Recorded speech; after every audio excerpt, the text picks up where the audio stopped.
Reserve bank of India જ્યારે પણ repo rate ઘટાડે તો એની અસર આપણા ફ્લોટિંગ ઇન્ટરેસ્ટ રેટ વાળા લોનમાં દેખાય છે કે વ્યાજ દર ઘટે છે એનું, અને વ્યાજ દર ઘટે ને ત્યારે આપણી પાસે બે ઓપ્શન હોય. શું આપણે આપણું ઈએમઆઈ ઘટાડવું છે કે પછી શું આપણે આપણા લોનનો સમયગાળો ઘટાડવા માંગીએ છીએ, એનું ટેન્યોર ઘટાડવા માંગીએ છીએ?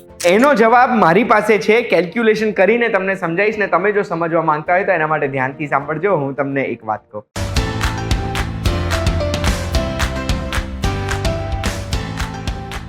એક વાત કહું, આપનું સ્વાગત છે. મારું નામ છે ગુંજ ઠક્કર.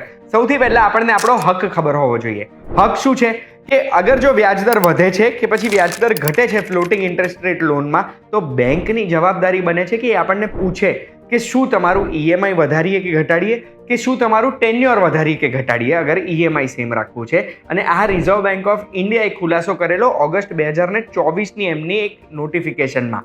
એટલે અગર જો તમારી બેંક તમને પૂછ્યા વગર તમારી ઈએમઆઈ વધારી કે ઘટાડી દે છે કે ટેન્યોર વધારી ઘટાડી દે છે, તો તમે ચેતી જજો અને બેંકને તરત જ કહેજો કે ભાઈ મારે આવું કરવું હતું કે આવું નહોતું કરવું. હવે આપણે ગણિત કરીએ જેમાં મને ખૂબ મજા આવે. તો માની લો 25 લાખની એક લોન છે. એ લોન 20 વર્ષ માટેની આપણે લોન લીધેલી છે. 9% વ્યાજ દર છે. તો એનો હફતો કેટલો આવ્યો? લગભગ જોઈએ તો 22,500 રૂપિયા એનો હફતો આવે છે. હવે માની લો વ્યાજ દરમાં 0.25% ઘટાડો થયો છે, તો એ 9%ની જગ્યાએ આપણું વ્યાજ દર થઈ જશે 8.75%. હવે 8.75% થઈ જશે, અને એ આપણે જો 20 વર્ષમાં જ એટલે ઈએમઆઈ ઘટાડીને જોવું છે તો ઈએમઆઈ કેટલી ઘટે છે? તો ઈએમઆઈ આપણી નવી થઈ જશે 22,090 રૂપિયા જેવી, એટલે 410 રૂપિયા જેવો આપણને ફાયદો થયો. આપણે અત્યારે એવું જ ગણીએ છીએ કે 400 રૂપિયા દર મહિને આપણને ફાયદો થયો. 9%ની લોન હતી એ લેખે આપણે 29 લાખ રૂપિયા ભરવાના થતા હતા વ્યાજમાં, જે હવે 8.75% લેખે 28 લાખ રૂપિયા ભરવાના છે. એટલે 0.25% થી આપણને લાખ રૂપિયાનો ફાયદો તો થઈ જ ગયો આ ઘટાડો થયો એટલે. પણ હવે સવાલ એ છે કે મારે ઈએમઆઈ સેમ રાખવી હોય અને લોન વહેલી પૂરી કરવી હોય તો પછી એના માટે આપણે ગણિત કર્યું ને, તો 19 વર્ષમાં જો અગર આપણી લોન પૂરી થાય છે તો લગભગ ઈએમઆઈ સરખો આવશે 22,520 રૂપિયા જેવો. એટલે આપણો ઈએમઆઈ સરખો રહ્યો અને આપણી લોન 1 વર્ષ વહેલી પૂરી થઈ ગઈ, અને એમાં આપણને વ્યાજમાં બી ફાયદો થયો. ટોટલ વ્યાજ જે આપણે ભર્યું છે 26,30,000-35,000 રૂપિયા જેવું છે. એટલે 1,65,000 રૂપિયાનો હજુ આપણને ફાયદો થયો અગર આપણે સેમ ઈએમઆઈ ભરી છે તો શું કરવાનું? આપણે વ્યાજદર ઘટે ત્યારે ઓટોમેટિકલી લોનનો સમયગાળો ઘટાડી દેવાનો ને લોન વહેલી પૂરી કરી દેવાની ને? ના, હજુ તો કેલ્ક્યુલેશન મેં શરૂ કર્યું છે. હવે માની લો આપણે જે ઈએમઆઈ ઘટ્યું હતું ને 20 વર્ષની લોન હતી ત્યારે આપણા લગભગ 400 રૂપિયા બચ્યા હતા.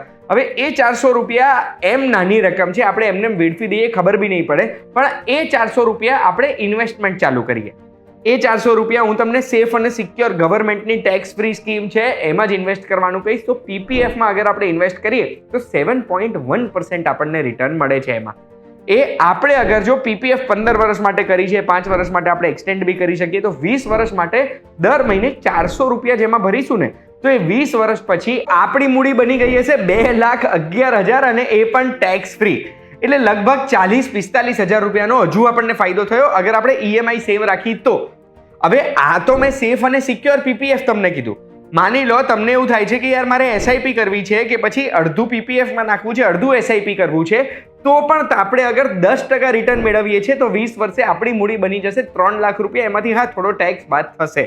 અને જો અગર 12% રિટર્ન આપણને મળે છે તો એ 20 વર્ષ પછી 4 લાખ રૂપિયા થઈ જશે. એમાંથી હા ટેક્સ બાદ કરવો પડશે.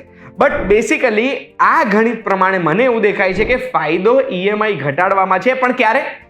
જ્યારે એ જે ઈએમઆઈ આપણે ભરતા હતા જૂનું, વધારે આપણે ભરી જ શકતા હતા ને, તો એ જે નાનકડો ડિફરન્સ આવ્યો છે ઈએમઆઈમાં એ આપણે ઉડાઈ ના દઈએ.